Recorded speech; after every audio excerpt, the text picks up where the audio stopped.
Niseme tu kwamba wakati nzuri na wakati huu ndio wa kudhibiti wadudu waharibifu.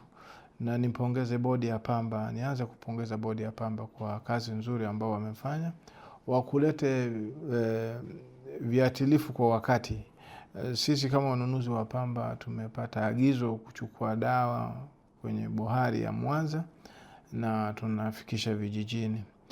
Na niseme tu wanajali wakulima kwa sababu kipindi cha nyuma na siku za nyuma tuliona uharibifu kiasi kikubwa sana ya mazao. Lakini kwa mwaka huu nafikiri bodi wamejipanga vizuri. Pamoja na mwaka jana walijaribu, lakini mwaka huu naona wamejipanga vizuri zaidi, ambapo viatilifu pia zinafikia wakulima kwa wakati. Kama vile tulivyopeleka mbegu kwa wakati. Kulikuwa na hapa kati, juzi kati hapa tumeona kwamba kulikuwa na swala la mvua kuchelewa na vitu kama hizo. Lakini kwa sasa hivi ni muda mwafaka wa kudhibiti hawa wadudu waharibifu. Na mara nyingi tumeshuhudia maeneo hayo wakati kama huu ndio mkulima anapoteza zao lake kutokana na wadudu waharibifu. Kama jazidi imekuwa changamoto sana, na chawajani pia ipo imekuwa changamoto sana. Kwa hivyo kwa sasa hivi ujumbe wangu kwa wakulima, tutumie fursa hizi vizuri sana.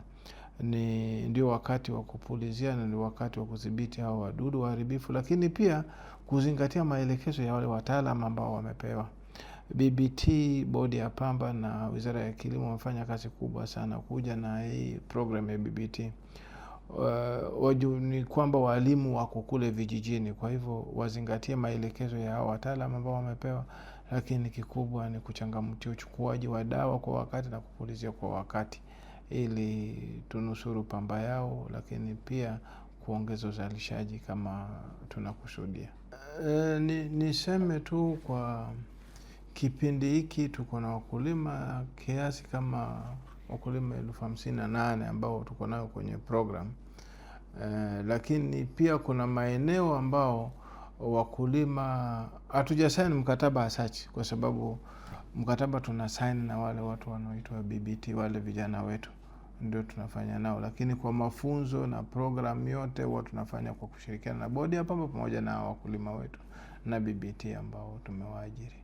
Niseme tu kwa sababu mpaka sasa hivi hatujapata malalamiko makubwa sana kutoka kwa wakulima wetu, kwa sababu kipindi window ile ya kupanda pamba bado tulikuwa within window. Lakini kwenye zao la chakula ambao tulipanda mahindi kwa sababu mahindi zinahitaji mvua, hapo ndio nafikiri kulikuwa na changamoto. Lakini mpaka sasa hivi sidhani kama changamoto ni kubwa kwa wakulima, hapana, kwenye zao la pamba. Lakini mwitikio pia ni mkubwa sana. Kuna mbegu kiasi kikubwa sana kimeenda vijijini.